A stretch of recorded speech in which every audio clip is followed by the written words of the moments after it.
મંગલમ ભગવાન વીરો મંગલમ ગૌતમ પ્રભુ મંગલમ સ્તુલિભદ્રા જૈનો ધર્મોસ્તુ મંગલમ. હવે લાસ્ટ ક્લાસમાં આપણે આ જોઈ રહ્યા હતા કે સાચો સુખ શું કેવું હોય છે. સિદ્ધ ભગવંતો જે ભોગવી રહેલા હોય છે સાદી અનંતકાળ સુધી, તે જ આત્માનું એ સાચું સુખ છે. અને બીજું જે આપણે ભોગવી રહ્યા છીએ સંસારી જીવો, તે બધું પૌદ્ગલિક સુખ છે, તે સાચું સુખ નથી. ગુણોની રમણતા કરવામાં જ સાચું સુખ રહેલું હોય છે, એ ધ્યાન રાખવાનું. તો એ આપણે લાસ્ટ ટાઈમ જોયું હતું. હવે આગળ આપણને જોવાનું છે. મોક્ષ સુખ શું છે તે આપણે સમજી લીધું. તો હવે આગળ શું કહે છે કે સાચો સુખ મેળવવાનો એટલે કે મોક્ષનો અભિલાષ અંતરમાં ત્યારે પેદા થાય છે. આ અભિલાષાની શુભ પરિણતિમાં રહેલા જીવો ચરમ યથા પ્રવૃત્તકરણમાં દાખલ થયેલા ગણાય છે. તો જે પણ જીવો છે જેમને પણ આવું સાચો સુખ છે, જે મોક્ષ સુખ, જેને સાચું સુખ કહેવાય, એટલે મોક્ષ સુખ એટલે સિદ્ધ અવસ્થા, જેને પ્રાપ્ત કરવા માટે હવે એમને ઈચ્છા જાગેલી રહે, એટલે અભિલાષા જાગે, તો ત્યારે કહેવાય કે હવે આવા જીવો છે ને હવે શુભ પરિણતિમાં શુભ દેવસાયો એ ભાવતા રહેશે. એના કારણે હવે કહેવાશે કે હવે એ એમની એન્ટ્રી થઈ છે ક્યાં? ચરમ યથા પ્રવૃત્તકરણમાં. તો એ ચરમ યથા પ્રવૃત્તકરણ છે એટલે અહીંયા ધ્યાન રાખવાનું કે ચરમ એટલે કે શું કેવું છે? છેલ્લામાં છેલ્લું. ચરમ એટલે કે સૌથી અંતિમમાં અંતિમ, લાસ્ટમાં લાસ્ટ છે. એને કહેવાય છે ચરમ યથા પ્રવૃત્તકરણ. આજ સુધી આપણે કેટલી વખત યથા પ્રવૃત્તકરણ જીવોએ કર્યું હશે? તે અનંતી વખત કર્યું હશે. અને યથા પ્રવૃત્તકરણ કર્યા બાદ પણ શું કરી નાખે છે? રાગ જે ગ્રંથિ દેશે આવીને પણ શું થાય છે? ગ્રંથિ ભેદ નથી કરી શકતા અને પાછા એ જે કર્મો છે, 7 કર્મોની, આયુષ્ય કર્મ સિવાયના 7 કર્મોની ઉત્કૃષ્ટ સ્થિતિ પાછું બાંધી નાખે છે સંકલેશ કરવાના કારણે. સંકલેશ એટલે શું? કશાય વગેરે કર્મ, એ કશાય કરવાના કારણે શું કરે છે? આ કર્મોની ઉત્કૃષ્ટ સ્થિતિ બાંધી નાખે છે. એટલે પાછો એ પોઈન્ટ ફર્સ્ટ સ્ટાર્ટિંગ પોઈન્ટ ઉપર આવી જાય છે. અને પાછો એક લાંબુ પ્રોસેસ કરે આખા કર્મોની, શું કહેવાય, આપણું અકામ નિર્જરા દ્વારા એ શું કરે છે?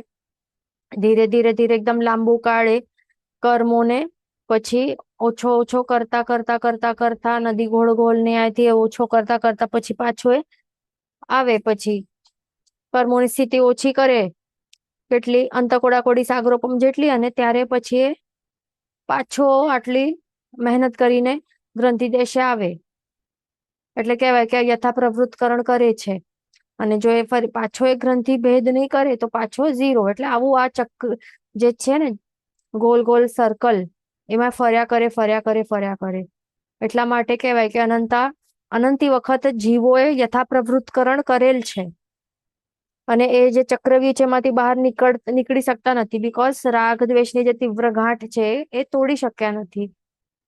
તો હવે જે જીવ કહેવાય કે ચરમ યથા પ્રવૃત્તકરણમાં દાખલ થાય છે, એનું મિનિંગ શું થાય છે કે ચરમ એટલે છેલ્લું જ છે આ. એના બાદ હવે એ પાછો કઈ કર્મોની ઉત્કૃષ્ટ સ્થિતિ પાછો કઈ બાંધવાના નથી અને આગળ જ ચાલશે. આગળ ચાલશે એટલે શું? ગ્રંથિ દેશથી પાછો ફરશે નહીં કઈ. ગ્રંથિ દેશે આવીને ગ્રંથિનું રાગ દ્વેષની તીવ્ર ગાંઠનું એ ભેદન કરશે અને આગળ વધશે. એનું એ મિનિંગ થાય છે ચરમ યથા પ્રવૃત્તકરણનું. તો આવા જીવો જે જેમની પણ એન્ટ્રી થયેલી કહેવાય છે ચરમ યથા પ્રવૃત્તકરણમાં, એમના અધ્યવસાયો કેવા ચાલી રહેલા હોય છે? એમને કેવી અભિલાષા હોય છે કે સાચો સુખ મેળવવું છે મને. સાચો સુખ મેળવવાનો અભિલાષ જાગે, એનું મિનિંગ શું? એને ખ્યાલ આવી ગયું છે, ડિફરન્સ ખ્યાલ આવી ગયું છે કે જે આ સંસાર છે એનું સાચું સ્વરૂપ દેખાઈ આવ્યું છે કે આ દુઃખમય જ છે.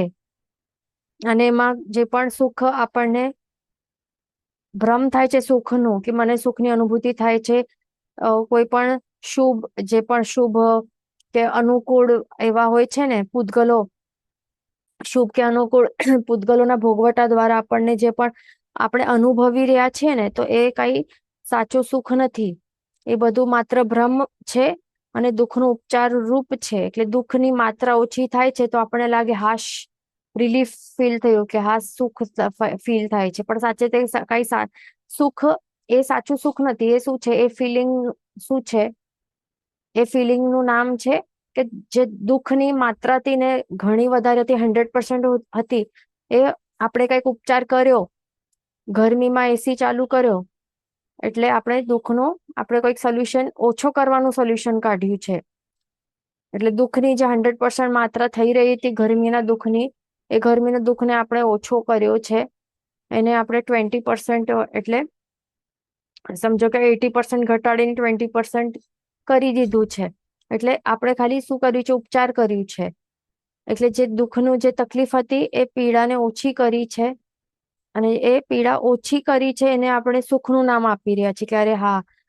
એટલે જ્યારે દુઃખ ઓછો થાય તો આપણને હાશકારો ફીલ થાય અને એને આપણે સુખ માની બેસી જઈએ, પણ એ સાચું સુખ નથી. કારણ કે પૂતગલજન્ય કોઈ પણ સુખ સાચો સુખ હોય જ નહીં. એ મગજમાં આપણને આ વાત આપણે ફિક્સ કરી દેવાની છે. સાચો સુખ જે છે ને એ આત્મા ના જે ગુણો છે એમાં આપણે જયારે રમણતા કરીએ, ભોગવટો કરીએ, તો એમાં સાચો સુખ ત્યારે એ સાચું સુખ રહેલું હોય છે જે આપણે હજી પણ આપણે ફીલ નથી કરી શક્યા. એ ધ્યાન રાખવાનું. તો એ સાચું સુખ એ છે, મોક્ષનું સુખ છે. તો એ આપણને, અને એ કેવું હોય છે? આપણે લાસ્ટ ક્લાસમાં આપણે વાત કરી હતી કે એ કોન્સ્ટન્ટ હોય છે, પરમનન્ટ હોય છે, સુખની માત્રામાં ઘટાડો નહીં થાય કે રૂકાવટ નહીં આવે, એવું અનંત સુખ હોય છે. એમાં દુઃખનું અંશ પણ મિક્સ નહીં હોય, એવું સાચું સુખ હોય છે. તો એ સાચું સુખ ક્યારે આપણને એની અનુભૂતિ ક્યારે થઈ શકશે? સિદ્ધ અવસ્થામાં થઈ શકશે. મોક્ષ પ્રાપ્તિ થશે તો ત્યારે થઈ શકશે. તો આવી હવે મને આ જોઈએ છે, આપણે આ કંટાળી ગયા છે આ સંસારમાં. એવું જયારે આપણે રિયલાઇઝેશન થશે કે આ સંસારનું સુખ એ દુઃખ, એટલે સંસારનું સુખ સાચું સુખ નથી, અને હવે મને સાચું સુખ જોઈએ છે, મેળવવાની અભિલાષા જાગશે કે અરે મને મોક્ષની પ્રાપ્તિ કરવાની છે. તો જ્યારે આ અભિલાષા સાચે આપણે અંતરમાં પેદા થશે ને, તો કહેવાશે કે હવે આપણી કન્ટિન્યુઅસ એવી જ હશે, આપણા વિચારો એવા જ હશે કન્ટિન્યુઅસ. કેવા? કે મોક્ષ સુખ, આ મોક્ષ સુખ છે એ જ ભોગવવાનું છે મને. એવા જ આપણા અધ્યવસાયો, આપણી ઈચ્છાઓ એના એવી જ હશે કે બસ ઈચ્છા અભિલાષા જે પણ છે ને, તો એ મોક્ષની પ્રાપ્તિની ઈચ્છા અભિલાષા એ જ હશે. આપણે કઈ પણ ક્યારે પણ આપણે દેરાસર જશું ને, ભગવાન પાસે જશું ને, હાથ જોડશું, તો ત્યારે આપણે કઈ સંસારના સુખો કે આ બધી તકલીફો ઓછી થાય કે આ અને તેને આપણે નહીં માંગશું, પણ આપણે શું માંગશું? બસ મને મોક્ષ સુખ જોઈએ છે, સિદ્ધ અવસ્થા જોઈએ છે. એ જયારે આપણું આ બધું ડિફરન્સ થશે, ચેન્જીસ થશે ને આપણા અંતરના જે પણ અધ્યવસાયોમાં કે વિચારોમાં, તો ત્યારે સમજવાનું કે હવે આપણે ચરમ યથાપ્રવૃત્તકરણમાં આપણે દાખલ થયા છે, એન્ટ્રી આપણી થઈ છે. જો નહીં હશે તો સમજી લેવાનું કે હજી ઘણું ચક્કર, આ સર્કલ્સ હજી ગોલ ગોલ ફરવાના બાકી છે આપણા. એટલે એ ધ્યાન રાખવાનું. તો આવી રીતે હવે આ જે જીવ છે મોક્ષ માર્ગ સન્મુખ થયેલો હોવાથી માર્ગાભિમુખ કહેવાય છે. શું કહેવાય છે? માર્ગાભિમુખ. કારણ કે આ જીવ હવે શું થયો છે? મોક્ષ માર્ગ તરફ એ સન્મુખ થયો છે. એનું પહેલા એ સંસાર સન્મુખ હતો. સંસાર માર્ગ એટલે કે સંસાર વધારવા માટે એ સંસાર સુખ ની ઈચ્છા રાખતો હતો કે સાંસારિક સુખ જોઈએ છે, પૌદ્ગલિક સુખ ભોગવવાના છે, એના માટે એ એવા ઈચ્છા રાખતો હતો. એટલે એ કેવું કહેવાય કે સંસાર તરફ એનું મુખ રહેલું છે, સંસારની વૃદ્ધિ કરી રહ્યો છે, ભવોની વૃદ્ધિ કરી રહ્યો છે. પણ જ્યારે હવે એ યુટર્ન થશે એનું, અને મોક્ષ સન્મુખ થશે, મોક્ષ માર્ગ તરફ એ પગલું પગલું નાખવા માટે તૈયાર થશે, તો ત્યારે કહેવાશે હવે એ મોક્ષ માર્ગ સન્મુખ થયો છે. ત્યારે કહેવાશે કે માર્ગાભિમુખ થયો છે હવે આ જીવ. આ જીવોને 7 કર્મોની જે નિર્જરા થઈ રહેલી હોય છે, તે કેવી હોય છે? કેટલી થાય છે? અસંખ્ય ગુણ અધિક સકામ નિર્જરા હોય છે. એટલે અહીંયા જ આપણને એક ક્લિયર વસ્તુ દેખાય છે. અહીંયા શું દેખાય છે કે જે અકામ નિર્જરા અને સકામ નિર્જરામાં ડિફરન્સ આપણને અહીંયા ક્લિયરલી દેખાઈ આવે છે. શું ડિફરન્સ છે? જે અકામ નિર્જરા હોય છે ને એ નજીવી જેવી હોય છે. એટલે કે સમજો ને કે 0.0001 પૈસાની કેટલી કિંમત હોય, આટલા પૈસાની આપણે કર્મ નિર્જરા કરી રહ્યા છીએ, એ અકામ નિર્જરા. અને સામે આપણે સમજો ને કે મલ્ટીપ્લાય બાય એનાથી અસંખ્ય ગુણ આપણે મલ્ટીપ્લાય કરીએ, એટલા રૂપિયા કે એટલા પૈસા મલ્ટીપ્લાય બાય કેટલું અસંખ્ય ગુણ અધિક આપણે કરીએ ને મલ્ટીપ્લાય કરીએ, તો આટલી બધી નિર્જરા થાય ક્વોન્ટિટીમાં કર્મોની, તો એને સકામ નિર્જરા કહેવાય. એટલે કેટલું ડિફરન્સ છે. એટલે અકામ નિર્જરા દ્વારા કર્મો જે નિર્જરા તો થાય છે ને, કર્મો તો ખરતા હોય છે, ઝરતા હોય છે, આત્મા ઉપરથી નીકળતા હોય છે, પણ એ કેટલા માત્રામાં? આટલું જ, આટલા ક્વોન્ટિટીમાં. અને સામે અસંખ્ય ગુણ આટલા પૈસા જેટલા આટલા ક્વોન્ટિટીમાં કર્મો એ નીકળતા જાય આત્મા ઉપરથી, તો એને કહેવાય સકામ નિર્જરા. એટલે કેટલું મોટું ડિફરન્સ છે. તો એ સકામ નિર્જરા જીવની ક્યારે સ્ટાર્ટ થાય છે? જ્યારે માર્ગાભિમુખ થાય છે, જ્યારે એને મોક્ષની અભિલાષા એને અંતરમાં પેદા થાય છે. તો એ વિચારવાનું, શું આપણું થયું છે આ?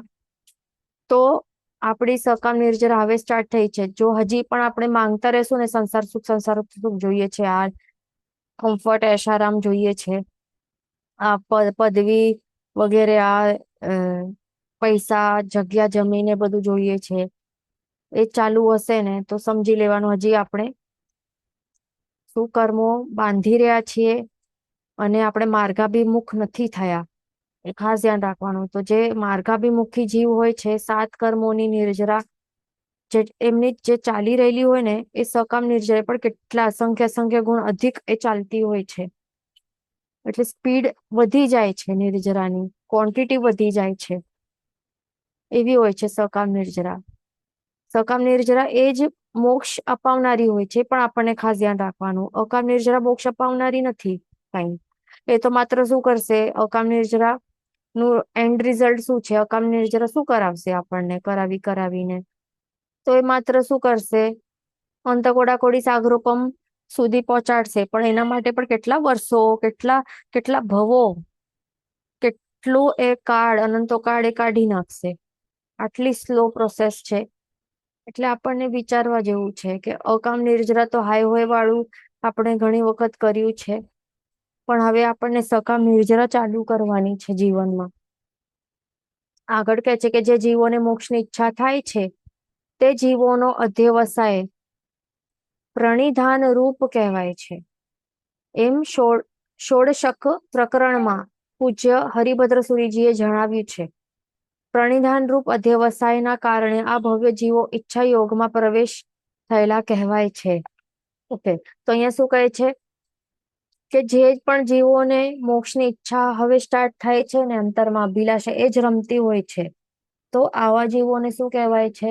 એમના જે પણ અધ્યવસાય એટલે કે આત્માના જે પણ પરિણામો રહેલા હોય છે ને, કે પરિણામો કે વિચારો, એ બધા પ્રણિધાન રૂપ કહેવાય. પ્રણિધાન રૂપ કેમ કહેવાય? કારણ કે હવે એના વિચારો કે અધ્યવસાયો કેવા હોય છે? માત્ર મોક્ષ ના અનુલક્ષીને જ, મોક્ષની આસપાસ એના જ રિલેટેડ જ હોય છે. કે હવે મને મોક્ષ પ્રાપ્ત કરવું છે, તો હવે શું કરવું, કેવી રીતે કરવું, એના માટે મને શું પુરુષાર્થ શું કરવું જોઈએ? તો એના જે વિચારો છે ને, તો એના હિસાબે જ ચાલતા હોય. જે એનો બુદ્ધિ છે ને, બુદ્ધિ એમાં જ ચલાવે કે હવે હું શું આઈડિયા, આપણે જે પણ, નહીં તો શું કરીએ બિઝનેસમાં કે બીજું કઈ હોય તો એમાં સક્સેસફુલ આપણે થઈએ, તો એના માટે બુદ્ધિ ચલાવીએ ને આપણે. સંસારમાં આપણા જે પૈસા છે, પૂતગલો છે, એ કેવી રીતે પ્રાપ્ત કરી શકીએ, એના રિલેટેડ જ બુદ્ધિ ચલાવીએ ને આપણે. પણ જે હવે આ મોક્ષાભિમુખ જીવ છે ને, જેને સાચે મોક્ષની સાચે તાત્વિક ઈચ્છા રહેલી હોય, તો એના વિચારો એવા જ ચાલતો હોય કે હવે હું શું કરું કે જેનાથી મોક્ષની પ્રાપ્તિ મને થાય, જલ્દીથી થાય. તો તો એના કારણે એના જે અધ્યવસાયો ને એ અધ્યવસાય પણ શું કહેવાય કે એ પ્રણિધાન રૂપ છે બધા. કારણ કે હવે વિચારો તો આવા જ ચાલી રહેલા છે એટલે એ બધા પ્રણિધાન રૂપ છે અને એ બધા કર્મોની નિર્જરા કરાવનાર કહેવાય છે. સકામ નિર્જરા કહેવાય છે બધા. તો આવું આ ષોડશક પ્રકરણમાં પૂજ્ય હરિભદ્ર સુરીજી મહારાજ સાહેબે જણાવ્યું છે આવી રીતે. તો આવા પ્રણિધાન રૂપ અધ્યવસાય જ્યારે થાય ને આવા, તો એના કારણે આ ભવ્ય જીવો હવે કહેવાય કે ઈચ્છા યોગમાં પ્રવેશ થયેલા કહેવાય છે. અને આના પરિણામે અરિહંત પરમાત્મા પ્રત્યે, શ્રમણ ભગવંતો પ્રત્યે અને ધર્મ પ્રત્યે આદર બહુમાન ભાવ સહેજ રીતે વધતો જાય છે. તો આવા જે જીવો છે ને હવે કહેવાય કે હવે ઈચ્છા યોગમાં એમનો પ્રવેશ થયો છે. અને ઈચ્છા પણ કેવી? મોક્ષની તાત્વિક ઈચ્છા, મોક્ષ પ્રાપ્તિની તાત્વિક ઈચ્છા એ સતત મનમાં ચાલી રહેલી હોય એના કારણે હવે ઓટોમેટિકલી, એટલે સહેજ રીતે, કઈ પ્રયત્ન નહીં કરવું પડે. આપણું જ્યારે હવે શું જે પણ શ્રમણ ભગવંતો છે, આપણે જયારે નાના હતા, બાળકો હતા, તો ત્યારે માતા પિતા શીખવાડ્યું ને કે આ બધા શ્રમણ ભગવંતો છે, આ ભગવાન છે, એમને ઓળખાણ કરાવી અને આપણે કીધું કે એમના પ્રત્યે આપણને આદર બહુમાન ભાવ કેવી રીતે કરવું જોઈએ અને કરવું જોઈએ પણ આપણે શીખવાડ્યું ને. પણ હવે જયારે જીવ છે એને આવા આ લેવલની અધ્યવસાયો પ્રાપ્ત થાય છે, અધ્યવસાયો પ્રણિધાન રૂપે બની જાય છે, તો ત્યારે પ્રભુ પ્રત્યે કે શ્રમણ ભગવંતો પ્રત્યે કે આપણો જે ધર્મ છે એના પ્રત્યે આદર બહુમાન ભાવ સતત અંદરથી વધતો જાય છે. એટલે નેચરલી કઈ એને મહેનત કરવી પડતી નથી, ન તો કોઈનો ઉપદેશ કે કોઈની સલાહ કે કોઈ એવી રીતે જબરદસ્તી અરે ચાલ ને ધર્મ કર ને આ કરવું જેવું છે ઉપદેશની જરૂર નથી પડતી એને. અને ઓટોમેટિકલી એ વધતો જાય છે એવું છે આ. અને જ્યારે જ્યારે પણ એને એના કારણે જ્યારે પણ હવે એ જેટલું થાય ને તો એટલું એ સમય એમાં જ વ્યતીત કરવા માંગશે. આપણે નહીં તો શું કરીએ કે ફરવા જવા માટે આપણે ટાઈમ કાઢીએ ને. આપણું જે રોજનું જે જીવન છે એમાં આપણે શું કરીએ, ટ્રાય સતત કોશિશ શું હોય કે થોડોક ટાઈમ કાઢીને આપણે થોડુંક ફરવા માટે ટાઈમ કાઢીએ. એ ટ્રાય એ જ હોય ને આપણો ટ્રાય, એ જ આપણો પ્રયત્ન રહેલું હોય. પણ આ જે જીવો છે, જે મોક્ષાભિમુખ છે જીવો, માર્ગાભિમુખ જીવો છે, તો આવા જીવો શું કરશે? એનું પ્રયત્ન કેવું હશે કે જ્યારે થઈ શકે તો મને ક્યારે ટાઈમ મળે, હું ટાઈમ કેવી રીતે કાઢી શકું કે હું પ્રભુ પૂજા કે ભગવંત જે ગુરુ ભગવંતો છે એમના પાસે જીનવાણી સાંભળવા મને મળે, મને ધર્મ શું છે એ સાંભળવા માટે મળે. તો એવી રીતે એ જ સતત પ્રયત્ન ચાલુ રહેલું હોય અને એ વારંવાર એ ધર્મમાં જ પ્રવૃત્ત રહે. એનું એમાં જ પ્રયત્ન ચાલતું હોય છે. એ ધર્મ સાંભળવામાં અંતરાયભૂત થનારા જે કોઈ વિઘ્નો આવે તે વિઘ્નોને પોતાની શક્તિ પ્રમાણે દૂર કરતો કરતો ધર્મ પ્રવૃત્તિને વધારતો જાય છે. આ કારણે દુનિયાવી અનુકૂળ પદાર્થો પ્રત્યે રાગ બુદ્ધિ દૂર થઈ દ્વેષ બુદ્ધિ વધતી જાય છે, અર્થાત મોક્ષનો અભિલાષ તીવ્ર બનતો જાય છે. તો આવી રીતે હવે એ સંસારમાં રહીને આ ગૃહસ્થ જે જીવ છે એ હવે ગૃહસ્થ અવસ્થામાં રહેલો છે એટલે હવે સાંસારિક કાર્યો તો એને કરવા પડે, વિઘ્નો તો આવવાના જ છે ને. વિઘ્નો આવશે એટલે કે હવે એવું બનશે કે અરે આ કામ આવી ગયું તો ટાઈમ નથી મળતો, અરે હવે આ કામ છે. તો એ બધું ધર્મમાં વિઘ્ન કહેવાય. જે સાંસારિક કાર્યો એ શું કહેવાય?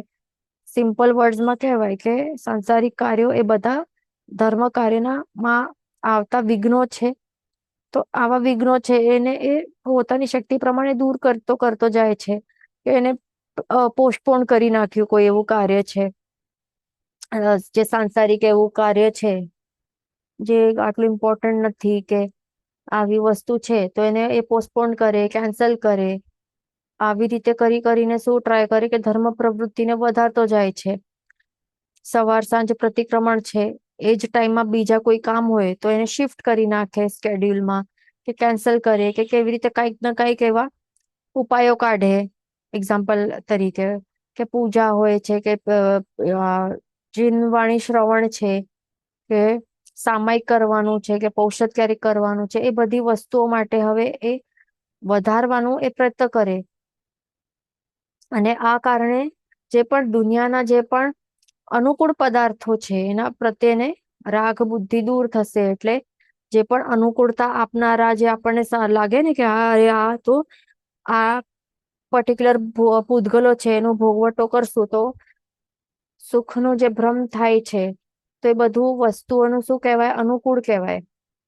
તો એ અનુકૂળ પદાર્થો છે એના ઉપર જે આપણી રહેલી હોય ને રાગ બુદ્ધિ કે આ મને ગમે છે અને એના વગર ચાલશે જ નહીં, એ તો જોઈએ ને જોઈએ જ મને, તો જ હું આ વસ્તુ હશે તો જ હું જમવાનું ખાઈશ, જમવા માટે બેસી, નહીં તો મને નહીં ચાલે. આ ચિપ્સ તો હોવા જ જોઈએ સાથે, આ શાક તો એ તો જોઈશે જ મને, આ નૂડલ્સ તો જોઈશે જ, કે આ કપડા, આ મને સારા સારા નવા નવા કપડા, આ જ્વેલરી, સરસ કાર, ન્યૂ જે અપડેટેડ મોબાઈલ છે, જે લેટેસ્ટ મોબાઈલ્સ છે એ તો મને જોઈએ. આ બધી વસ્તુઓ છે તો જે પણ આપણને અનુકૂળ, એ બધું અનુકૂળતા આપનારા જે પદાર્થો છે એના ઉપર રાગ બુદ્ધિ રહેલી છે ને આટલા ટાઈમથી, તો એ પછી શું થશે, એ દૂર થશે. અને એના ઉપર ઇનફેક્ટ દ્વેષ બુદ્ધિ વધતી જશે કે આ વસ્તુઓ જે છે ને, જે પણ પૌદ્ગલિક સુખો છે ને, એટલે જે પૂતગલો છે, જે જીવને અનુકૂળતા પ્રદાન કરે છે એના ઉપર રાગ બુદ્ધિ હટશે અને દ્વેષ બુદ્ધિ વધશે. દ્વેષ બુદ્ધિ શા માટે વધશે? કારણ કે જીવને હવે એના રિલેટેડ થિંકિંગ શું થશે, શું આવશે કે આ બધી વસ્તુઓ છે એ મને મોહ કરાવે છે, રાગ છે, રાગની વૃદ્ધિ કરાવે છે, એટલે કે મોહનીય કર્મ હજી વધારે ગાઢ કરાવે છે. તો મને આ વસ્તુઓ જ જોઈતી નથી. જે એસી છે એ મને શું કરાવે છે, ઠંડક આપે છે, એના કારણે એના ઉપર મને રાગ હતું, તો હવે આ એસી જે છે એના ઉપર મને દ્વેષ બુદ્ધિ જાગશે અને આપણું થિંકિંગ શું થઈ જશે કે અરે આ તો કેટલા એમાં જીવોની હિંસા થાય છે, એના કારણે જે ઠંડક મને પ્રાપ્ત થાય છે એના કારણે હજી મારું રાગ વધે છે, એની જરૂરત શું છે? એના કરતા જેવું છે ક્લાઇમેટ એવું હું સહન કરું તો કર્મોની નિર્જરા થશે અને મને રાગ નહીં થશે. શરીર ઉપર રાગ હજી વધતું જશે. નહીં તો એસી યુઝ કરવાના કારણે શું થશે, આ પદાર્થ ઉપર રાગ હતું તો હવે આપણું થિંકિંગ થશે કે એના કારણે હવે મને શું થાય છે, જે શરીર છે શરીરને પેમ્પર કરવાનું મન થાય છે. શરીર તો મારું છે જ નહીં, શરીર ઉપર રાગ વધતું જાય છે, એના કારણે એ ઠંડક જે આપે છે સ્પર્શ, એ પૂતગલો છે એના ઉપર મને રાગ થાય છે, એટલે મોહનીય કર્મ હજી વધારે ગાઢ કરતો જાય છે. તો હવે મને તો આ વસ્તુ જ નથી જોઈતી, આ કાઢી નાખવું, ન તો ટીવી જોઈએ, ન તો એસી જોઈએ, યુઝ જ નહીં કરું. તો આવી રીતે દ્વેષ બુદ્ધિ વધતી જાય છે. આવી બુદ્ધિ વધે તો ત્યારે જ કેટલા જીવો જે છે ને, ત્યારે તો એ સંસાર છોડીને સંયમ સ્વીકારી શકે છે ને, નહીં તો હજી સુધી જો રાગ રહેલું હોય તો પછી થોડી ને એ સંસારથી ત્યાગી શકે. એટલે મેન આ જ વસ્તુ છે, જે પણ અનુકૂળ પદાર્થો છે ને એના ઉપર આપણને રાગ બુદ્ધિ હટવી જોઈએ અને દ્વેષ બુદ્ધિ એમાં આપણને લાવવી જોઈએ. તો પછી કહેવાય કે મોક્ષનો હવે અભિલાષ છે એ તીવ્ર એ બનતો જાય છે એવું કહેવાશે. કેમ? કારણ કે સંસાર ઉપર જયારે આપણને કંટાળો આવશે, જાગશે, એના સાથે કનેક્શન આપણે કાપશું તો ત્યારે જ મોક્ષ સાથે કનેક્શન થશે ને, આપણું કનેક્ટ થઈ શકશું. નહીં તો કેવી રીતે થશે? બે ઠેકાણે કેવી રીતે કનેક્શન થઈ શકશે? એક સાથે નહીં થઈ શકે ને. સંસારનું કનેક્શન, સંસારના જે પૂતગલો છે, અનુકૂળતા છે, અનુકૂળ પદાર્થો છે, એને જયારે આપણે દૂર કરવાનો પ્રયત્ન કરશું ને, એટલે એના વચ્ચે જ રહીને આપણે દૂર કરવાનું છે. આપણાથી એને દૂર કરવાનું છે બધી વસ્તુઓનું. જેવું પણ ભોજન બનાવતા હોય એવું નોર્મલ ભોજન, જે પણ એમાં કઈ પણ આપણે કમ્પ્લેન્ટ્સ નહીં કરીએ, ઈચ્છાઓ નહીં રાખીએ, ફરમાઈશો નહીં રાખીએ. જેવું આવે છે, જેવું બનાવવામાં આવે છે એવું વાપરી લેવાનું. આ તો ભોજન સંબંધી, એટલે એમાં પછી કપડા હોય કે પૈસા હોય, બધી જ વસ્તુમાં આપણને આ જે રાગ બુદ્ધિ છે ને રહેલી છે અનાદિકાળથી, એ જ આપણને કાપવાની છે, એના સાથે કનેક્શન કાપવાનું છે. આ બહુ મોટું કાર્ય છે, ડિફિકલ્ટ કાર્ય છે. પૈસા ઉપરથી રાગ બુદ્ધિ છે એ કેવી રીતે દૂર થાય? ઈઝી નથી, પણ કરવું પડશે. જે આ શરીર છે એના ઉપર પણ રાગ બુદ્ધિ છે, એના ઉપર દ્વેષ બુદ્ધિ આવી શકે આપણને પોતાના શરીર ઉપર, પોતાને મળેલું શરીર ઉપર. ડિફિકલ્ટ છે ને, પણ આપણને કરવું પડશે આ. તો જ કહેવાશે કે હવે આપણે આ જે પૂતગલો છે એનાથી આપણે આત્માને અલગ કર્યું છે. આત્માને આપણે ડિસ્કનેક્ટ કરવાનું છે આ બધી વસ્તુઓથી, પૂતગલોથી, શરીરથી, પોતાને મળેલું શરીરથી, બધી વસ્તુઓથી અલગ કરશું ને, ડિસ્કનેક્ટ કરશું, તો ત્યારે મોક્ષની અભિલાષા જે છે, ઈચ્છા, એ તીવ્ર બનતી જશે કે જલ્દી છુટકારો મળે, જલ્દીથી મુક્તિ મળે.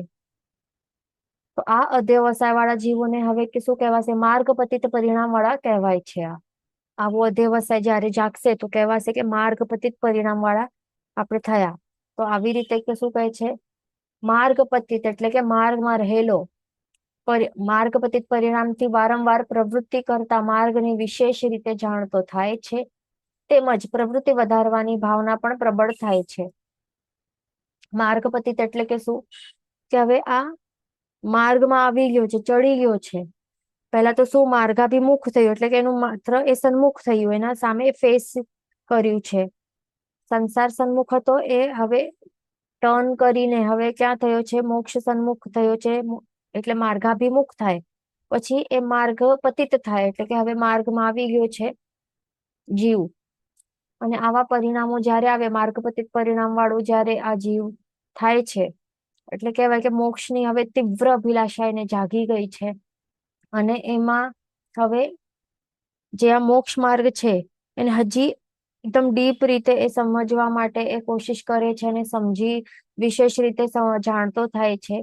અને એમાં આગળ વધવા માટે હવે એ યુટર્ન નહીં લેશે કે ના તો ત્યાંનું ત્યાં અટકી જશે, પણ હજી વધારે એ જે પ્રવૃત્તિઓ છે એ વધારવાની પણ ભાવના જે છે ને, એની હજી વધારે એનું મનોબળ એમાં સ્ટ્રોંગ થાય છે કે બસ મને આજ ફિક્સ છે, આજ કરવું છે, અને એમાં જ આગળ વધવાનું છે.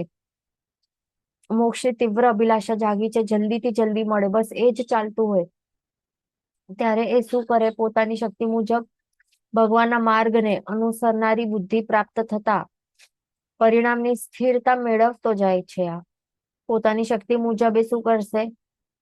જે પ્રભુએ બતાવેલું જે માર્ગ છે ને, એને અનુસરનારી બુદ્ધિ પ્રાપ્ત થાય છે.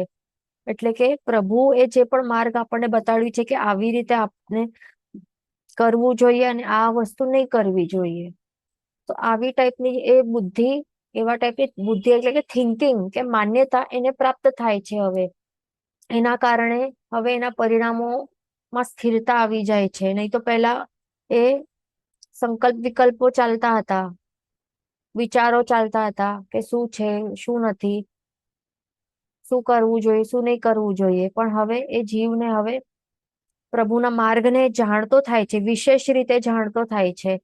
એના કારણે હવે એની બુદ્ધિ પણ એ એક્સેપ્ટ કરે છે કે હા, બસ આ માર્ગ છે, એવી રીતે મને ફોલો કરવાનું છે. જે ના કહ્યું છે નહીં કરવાનું, જે કરવા કીધું છે કરવાનું. એટલે કે પ્રભુની જે આજ્ઞાઓ છે, જે પ્રભુએ કહ્યું છે કે આ જે માર્ગ છે, મોક્ષ માર્ગ છે, એના પર કેવી રીતે ચાલવું, શું કરવું જોઈએ, તો એવી એને સમજણ આવી જાય છે.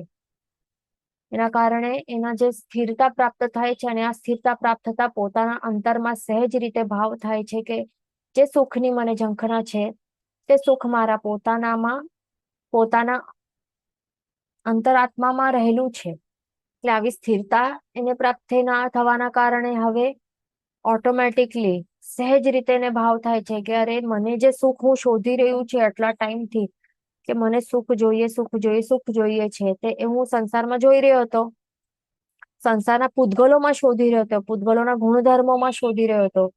કોઈક પૂતગલોનું જે સ્પર્શ છે, સોફ્ટ સ્પર્શ છે, કે ઉષ્ણ સ્પર્શ છે, કે શીત સ્પર્શ છે, એ મને ગમી રહ્યો હતો. કેવા અલગ અલગ સ્પર્શો, કે અલગ અલગ વર્ણ, ગંધ, રસ, સ્પર્શ વગેરે, મને એમાં હું સુખ, એના ભોગવટામાં હું સુખ ની અનુભૂતિ કરી રહ્યો હતો. એટલે એને હું સુખ માની રહ્યો હતો. પણ અને એમાં સુખ હું શોધી રહ્યો હતો કે એક્ઝામ્પલ, મને પૈસા આટલા આટલા મળશે તો હું સુખી થઈશ. આપણે એવું જ લાગે ને કે જ્યારે હું હમણાં હવે આ વર્ષમાં હું 2 લાખ 3 લાખ રૂપિયા કમાવીશ તો હું સુખી થઈ જઈશ, એવું આપણને લાગે, એવું ગોલ હોય. પણ એ ગોલ જયારે પ્રાપ્ત કરી લઈએ તો પણ સુખ મળે છે? તો પણ સુખ નથી મળતો. હજી એક આપણને અસંતોષનું દુઃખ રહેલું છે કે હજી મને આટલો કમાવ્યો, હજી મને આ ફ્લેટ ખરીદવાનું છે, એના માટે હવે મને આટલા ભેગા કરવાના છે, આટલા લાખ રૂપિયા, આટલા લાખો રૂપિયા ભેગા કરવાના છે. એટલે સુખ તો આટલો જે પહેલો ગોલ હતો એ પૂરો કર્યા બાદ પણ સુખ ક્યાં મળ્યું? કઈ સુખ નહીં મળ્યું. આપણને માત્ર ભ્રમમાં રાખે છે. આ જે પૂતગલો છે ને, સંસાર અને પૂતગલો કેવા છે, એ આપણને માત્ર એક ભ્રમમાં બાંધી રાખે છે કે આટલું હું પ્રાપ્ત કરીશ અને એનો ભોગવટો કરીશ ને તો મને સુખ મળશે. અને એના માટે આપણે પાગલ થઈને પાછળ એ ગોલ સેટ કરીને કે ટાર્ગેટ સેટ કરીને આપણે પાછળ ભાગતા હોઈએ છીએ. આખા લાઈફ, આખો દિવસ, આટલા કલાકો, લાઈફના આટલા વર્ષો વેસ્ટ કરી રહ્યા છે, છતાં પણ શું આજ સુધી સાચું સુખ મળ્યું છે? કેટલા ગોલ્સ આપણે કમ્પ્લીટ કર્યા છે, કેટલા ટાર્ગેટ્સ અચીવ કર્યા છે, છતાં પણ સુખ નથી આપણને એ માણી શક્યા નથી. અને એ માન્યા પણ નથી કે હા હવે હું સુખી થયો. નહીં, હજી મને આ જોઈએ તો હું સુખી થઈશ, હજી મને મળશે તો હું સુખી થઈશ. પણ એ મળ્યા બાદ પણ સુખી આપણે થયા નથી. એ ફિલિંગ મળી જ નથી, એ અનુભવ્યું જ નથી. દેટ મીન્સ આ બધું સુખ નથી. એ માત્ર શું છે? એક ભ્રમ છે. એક આપણે માઇન્ડમાં આવું એક હોપ્સ બાંધી રાખ્યા છે. આ બધું હોપ્સ છે, બીજું કઈ નથી. સુખનું શોધ છે, એક સુખની હોપ્સ છે. આ બધા નકામા છે, કારણ સંસારમાં સુખ તો છે જ નહીં. તો હવે જીવને એક ખ્યાલ આવે છે કે અરે જે સુખ હું ઝંખી રહ્યો હતો, જે શોધી રહ્યો હતો, એ સુખ તો ક્યાં બહાર નથી. એ તો પૂતગલોમાં છે નહીં, ન તો સંસારમાં છે, તો મારા પોતાના અંતરાત્મામાં છે. મારા આત્મામાં જ, ગુણોમાં જ સાચું સુખ છે. ત્યારે એને રિયલાઇઝ થશે આ જીવને, જ્યારે સ્થિરતા પ્રાપ્ત કરશે, આ પરિણામોની સ્થિરતા થશે ને, પરિણામો સ્થિર થશે. આ વિચાર, આ પરિણામો, આ જોઈએ, તે જોઈએ, તે જોઈએ, આ જોઈએ, આવા જે પણ જ્યારે સ્થિરતા થશે, સેટલ થશે, શાંત થશે, અધ્યવસાયો સ્થિર થશે, તો ત્યારે જીવ એ ભાગવાનું બંધ કરશે. પહેલા તો બહાર શોધવાનું બંધ કરશે. એ શાંત થઈ જશે, કારણ કે એને ખ્યાલ આવી ગયો, રિયલાઇઝ થઈ ગયો, જે સુખ તો અંતરમાં, મારા અંતરાત્મામાં છે, અંદર જ છે, મારી અંદર છે, જે બહાર શોધી રહ્યો હતો આટલા ટાઈમથી. બહાર તો હતું જ નહીં, તો મળશે કેવી રીતે? જે બહાર નથી, જે ક્યાં છે જ નહીં, તો એ બહાર એ જગ્યાએ જે વસ્તુ હોય જ નહીં, તો ત્યાં કેટલું પણ આપણે કેટલા વર્ષો કે કેટલા કાળચક્રો સુધી પણ શોધશું તો છે જ, હોય જ, હશે જ નહીં, તો પછી મળશે જ કેવી રીતે? એ જ થયું છે આપણા બધા સાથે. એક મોટું ગેમ રમાઈ ગયું છે બધા સાથે. જે કર્મો છે આપણા સાથે, એક મોટું ગેમ આપણા બધા સાથે રમી લીધું છે. પણ હવે આ જીનવાણી સાંભળીને, આપણને આ વાંચીને બધું આપણને ખ્યાલ આવ્યું છે કે સાચો સુખ છે એ આપણા અંતરાત્મામાં છે. હવે આ મીટિંગ એન્ડ થવાની છે. એ જ લિંક ઉપર ક્લિક કરીને રીજોઈન થવા બધાને વિનંતી. તો આવી રીતે પછી આગળ તેમાં અંતરાય કરનારા જે કારણો હોય છે તેના પ્રત્યે સહજ રીતે અણગમો, નારાજી વધતી જાય છે. આપણે વાત કરતા હતા કે પછી જે પણ હવે સાચા સુખની જે ઝંખના છે અને એના શોધમાં જે પણ અંતરાય, જે પણ અડચણો કરવાના જે પણ કારણ છે, રીઝન્સ છે, એના ઉપર ઓટોમેટિકલી આપણને શું થશે? અણગમો કે નારાજી વધતી જાય છે. આપણને ખટકવા લાગશે કે અરે આ બધી વસ્તુઓ જે છે, જે પણ હવે પૈસા કમાવા માટે પાછળ ભાગવું, કે આ ખાવા પીવા માટે આપણે આ કરવું, એમાં ટાઈમ વેસ્ટ કેટલું થાય છે, હિંસા કેટલી થાય છે, કર્મોનું બંધ કેટલું થાય છે, એમાં પછી ઓટોમેટિકલી કંટાળો આવી જશે કે આ શું કરી રહ્યો છું આટલા વર્ષોથી, એ ગમતું નથી મને. આ તો ઓટોમેટિકલી અણગમો આવી જશે, અણગમાના ભાવો આવી જશે અને વધતું જશે. આ જે પણ દીક્ષાર્થી હોય ને, તો એમને આ બધું પ્રોસેસથી ગુજરતા હોય છે. આ બધું, આ ફિલિંગ્સ, આ બધું જે છે ને અહીંયા બતાડે છે એવી રીતે, ત્યારે તો બધું એ ત્યાગ કરીને નીકળી શકે છે. અણગમો થાય છે સંસાર ઉપર, પૂતગલો પદાર્થો ઉપર, તો ત્યારે જે પછી એ ત્યાગ કરીને, આટલું સહેતાથી ત્યાગ કરીને એ સંયમ જીવન અપનાવી શકે છે ને, તો એ બધું આ બધી વસ્તુઓ છે. આ શું થાય છે એવી રીતે. તો એ કારણે જો સાવધાન નહીં રહું તો મારા આત્માને માટે રખડપટ્ટીનું કારણ થશે. આ પરિણામને સહેજ રીતે વધારતા વધારતા અભય, અદ્વેષ, અખેદ, ગુણ પ્રાપ્તિની શરૂઆત થાય છે. જીવને શું થાય છે? તો આવી રીતે સંસાર અને પૂતગલો પર અણગમો એ પેદા થતા જાય છે. જે પણ મોક્ષ માર્ગમાં અડચણરૂપ લાગે છે ને, કે આ બધું અડચણરૂપ છે, આ વિઘ્નો છે કે અંતરાય છે, એના ઉપર ઓટોમેટિકલી અણગમો એ નારાજગી વધતી જાય છે. અને જીવ વિચારે છે કે હવે હજી પણ હું જો સાવધાન નહીં થઈ જઈશ ને, તો પછી આત્મા માટે રખડપટ્ટીનું આ બધું કારણ થશે. મારું આત્મા આટલા ટાઈમથી ભટકી જ રહ્યો હતો, હજી વધારે ભટકતો રહેશે. એટલા માટે આવા ટાઈપના એને પછી પરિણામો જાગશે. અને આવા પરિણામો એ વધતા વધતા એ ઓટોમેટિકલી વધે.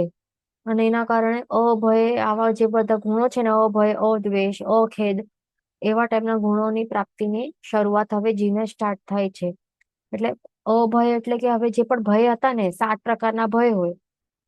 ભય કેટલા હોય? 7 પ્રકારના હોય.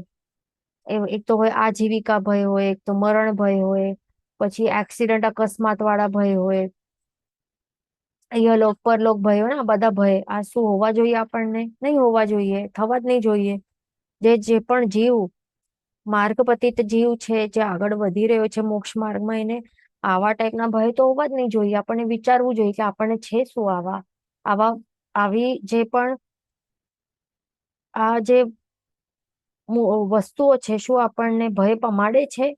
ઇહલોક ભય, પરલોક ભય, કે પરલોકમાં શું મને મળશે કે નહીં? આ ઇહલોક એટલે કે શું છે? જે મનુષ્યથી બીજા મનુષ્યથી ભય હોય છે, એને ઇહલોક ભય કહેવાય. પરલોક ભય એટલે કે જે મનુષ્ય ગતિ સિવાય બીજા ગતિ વાળા જીવો હોય ને, એનાથી આપણને ડર લાગે. તિર્યંચો હોય કે વ્યંતરો હોય, તો એનાથી આપણને ડર લાગે. પછી આ જે અકસ્માત થઈ ન જાય, આજીવિકા બરાબર ચાલતી રહે, નહીં ચાલશે તો એ બધી આ ટાઈપના ભય હોય. રોગ આવી જશે તો શું થશે? આ થશે તો શું થશે? આવા જે ડર છે, આ બધે ડર એ નીકળી જાય. કારણ કે હવે જીવને હવે સંસારમાં રસ રહ્યું જ નથી, ગમતો જ નથી ને.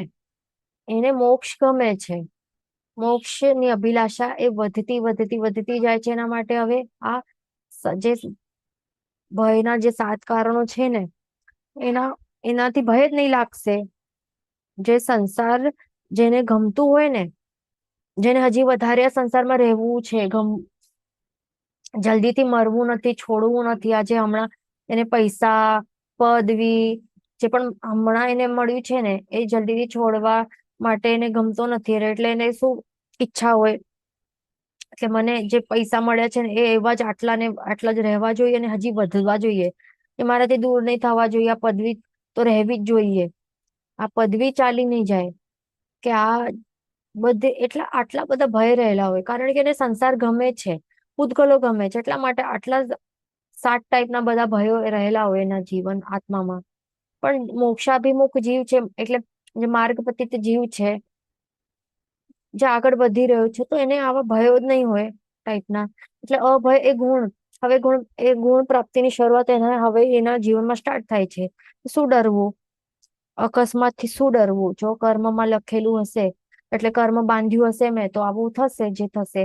કે આજીવિકા માટે શું ડરવું? હવે જે સાધુ સાધ્વીજી ભગવાન તો શું ડરે છે કે આવતીકાલે ખાવાનું મળશે, ગોચરી મળશે કે નહીં, એના માટે હું રાખી લઉં થોડું ખાવાનું આજે, એવું છે ડર? ડર જ નથી ને એમને. આવું કોઈ પ્રકારનો એમને ડર જ નથી. વિહારો કરતા હોય, કેટલા અભય રહીને એ બધું કરતા હોય. તો આવા જે ગુણ પ્રાપ્તિની શરૂઆત એ આવી રીતે આ પરિણામોના વધવાના કારણે આવા શરૂઆત થાય છે. પછી અદ્વેષ આવી જાય. અદ્વેષ એટલે કે શું?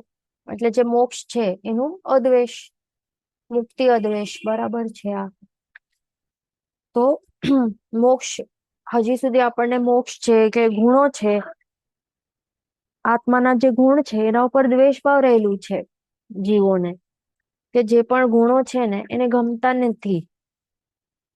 ક્ષમા કરવું ગમે છે, નથી ગમતું, એટલા જ માટે આપણે ક્ષમા નથી કરતા, આપણને ક્રોધ કરવા ગમે છે. એક્ઝામ્પલ તરીકે કે આપણને નમ્રતા ગુણ ગમતું જ નથી, કે હું શા માટે નમું. આપણે ક્વેશ્ચન આવે ને આવું ક્યારે પણ કે હું શા માટે નમું, સામે વાળો નમવું જોઈએ. દેટ મીન્સ આપણે નમ્રતા ગુણ છે, એના ઉપર દ્વેષ છે, ગમતો નથી, કરવા જેવો લાગતો નથી ને. કોઈને ગમે છે નમવા બીજા કોઈ સામે, હવે એ નહીં વિચારો કે ભગવાન કે ગુરુ ભગવાન સામે નમવા તો ગમે છે અમને, એવી રીતે નહીં કહેવાનું. જે પણ બીજા જે હોય છે, જે એવા હોય ને પરિવારમાં ક્લેશ થતા હોય છે, આવા અહંકારના બધા, કે નાના ભાઈ મોટા ભાઈમાં, કે એવું કોઈ, કે ફ્રેન્ડ્સમાં, કે હું શા માટે નમવું, એ નમવું જોઈએ સામે વાળો. આવો જો આવે ને આવા વિચારો, તો સમજી લેવાનું કે આપણને નમ્રતા ગુણ ગમતો નથી, કરવા જેવો લાગતો નથી, એવું છે. એટલે આપણને ગુણ ગમતો નથી, દેટ મીન્સ આપણને ગુણો પર દ્વેષ રહેલું છે. અને જે ગુણો છે શું છે, બધા આત્માના ગુણો છે. અને આત્માના ગુણો જયારે પ્રગટ થાય તો એ જ અવસ્થાને મોક્ષ કહેવાય. દેટ મીન્સ ગુણો ઉપર દ્વેષ એટલે મોક્ષ ઉપર દ્વેષ, મોક્ષની અવસ્થા ઉપર દ્વેષ છે, મુક્તિ નું દ્વેષ છે, સિદ્ધ અવસ્થા ઉપર દ્વેષ છે. એટલે આ દ્વેષ ભાવ આપણને પેલા તો કાઢવા પડશે, એના માટે ગુણો એ ગમવા જોઈએ ને. તો આ જે દ્વેષ ભાવ છે પેલા તો ગુણો ઉપર, એ દ્વેષ જયારે હટશે ને, તો ત્યારે કહેવાશે કે જીવને અદ્વેષ આવ્યો. અદ્વેષ નામનું જે ગુણ છે એની પ્રાપ્તિની શરૂઆત હવે થાય છે. પછી અખેદનું પણ ગુણ એને પ્રગટ થાય છે, એ ગુણ પ્રાપ્તિની શરૂઆત થાય છે. કોઈ પણ ટાઈપનું એને દુઃખ વગેરે થતું હોય, કોઈ પણ હવે એને ઈષ્ટ વસ્તુ નહીં મળી તો શું થાય, ખેદ થાય. અનિષ્ટ વસ્તુ મળી ગઈ તો ખેદ થાય. તો એ બધું અખેદ હવે એટલે કે ક્ષમતા ભાવ આવવાનું સ્ટાર્ટ થયું છે જીવને, એટલે અખેદ ગુણ પ્રાપ્ત થયું છે, એની શરૂઆત થઈ છે. જેવું છે એ હવે એડજસ્ટમેન્ટ કરવા, કોમ્પ્રોમાઇઝ, એડજસ્ટ, એ બધું કરવાનું હવે સ્ટાર્ટ કરશે, સમભાવ રાખવાનું સ્ટાર્ટ કરશે જીવ. તો આ ગુણોની શરૂઆત થતા શું થાય છે, સંસારના પરિભ્રમણના નિમિત્તભૂત આહાર, ભય, મૈથુન પરિગ્રહ સંજ્ઞાઓ પ્રત્યે અંતરમાં તિરસ્કાર ભાવ પેદા થતા તેનો શક્તિ મુજબ નિયમન થતો જાય છે. તો હવે આ જયારે ગુણો છે ને, એ હવે શરૂઆત થાય છે, પ્રગટ થવાનું સ્ટાર્ટ થાય છે આત્મામાં. તો ત્યારે હવે જે પણ સંસારમાં આપણો જે પરિભ્રમણ કરાવે છે, ભટકાવે છે, રખડાવે છે, કે ભવો વધારે છે, એનું જે નિમિત્ત, એનું જે રીઝન્સ છે ને, કારણ કયા છે, આ આહાર છે, ભય સંજ્ઞા, આ બધી 4 સંજ્ઞાઓ છે. આહાર સંજ્ઞા, ભય સંજ્ઞા, મૈથુન પરિગ્રહ સંજ્ઞા, 4 સંજ્ઞાઓ છે. એના કારણે, એ સંજ્ઞાઓના કારણે તો શું થાય છે, જીવ સંસારમાં રખડતો જાય છે. આહાર ઉપર આપણને અનાદિકાળથી એક રાગ રહેલું છે ને, આહાર સંજ્ઞા રહેલી છે આપણામાં, નીકળતી નથી. ખાલી ભાવ બદલતી વખતે આપણે આહાર નહીં કરીએ, પણ જેમ આપણું જે સમય જન્મ થાય એટલે કે ઉત્પત્તિ થાય, આત્મા સૌથી પહેલું શું કરે, આહાર કરે. સૌથી પહેલું એ વસ્તુ શું, ખાવાનું ચાલુ કરે, આહાર કરે. તો પછી અને આહાર થી પછી શરીર વગેરે છે, એટલે આહાર પર્યાપ્તિ પૂરી કરે, બીજી પર્યાપ્તિ પૂરી કરે. એટલે આહાર કરવાનું એવું કેટલા સમયો છે કે આપણે આહાર કર્યા વગર રહ્યા છે, ઘણા ઓછા સમય. એટલે માત્ર ભાવ બદલતી વખતે જેટલા સમય ભાવ બદલ્યા હશે ને, જે જીવે જેટલા ભાવ બદલ્યા હશે, જેટલા સમય સુધી એ ભાવ બદલતો હશે, ટ્રાવેલ કરતો હશે, માત્ર એ ટાઈમ સુધી એટલે એ અનાહારી અવસ્થામાં રહેલો હતો. બાકી આખા ટાઈમ આહાર તો કર્યું જ છે. આહાર સંજ્ઞા એવી છે કે છોડતી નથી. હવે કઈ પણ કેટલા આપણે જોયું હશે, કે એક્સપિરિયન્સ કર્યું હશે, કે કોઈ પણ તપસ્યા પણ કરીએ ને, તો બધા શું પૂછે કે અરે શું ખાવાનું શું છે આજે પારણામાં, એટલે તપસ્યા કરી લે, પછી એકાસણ કરે, કે નીવી કરે, કે આંબિલ કરે, તો મેન્યુ જોએ, મેન્યુ લખેલો તો જલ્દી જોયે, અને પછી એકબીજાને ફોન કરીને કહે કે આ શું, આજે આ છે, આ વસ્તુઓ છે, આ નથી. એટલે આહાર સંજ્ઞા કેવી ગાઢ રહેલી છે આપણી. ભય સંજ્ઞા છે. જીવો, એવા કેટલા જીવો છે કે જેમને ભય જ નથી. તો એવા કોણ હશે, જે આપણા મુનિ ભગવંતો હોય ને, તો એમાં અભય એ ગુણ દેખાવામાં આવે ઘણામાં.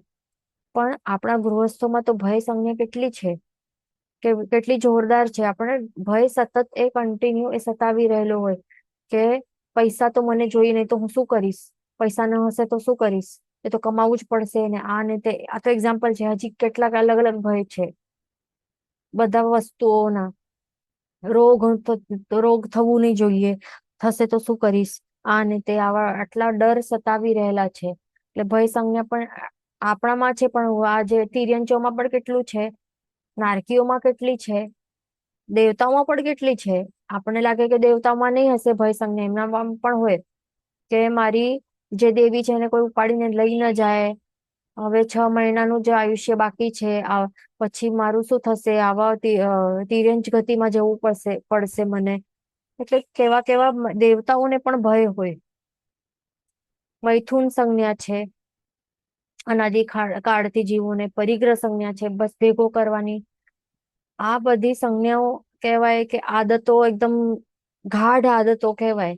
તો આ બધી સંજ્ઞાઓ આપણામાં બધામાં રહેલી છે, તોડવી બહુ જ મુશ્કેલ છે. અને એ મેન સંસારમાં જે પણ આપણે પરિભ્રમણ કરી રહ્યા છે ને અનાદિકાળથી, તો એના મેન કારણો છે આ.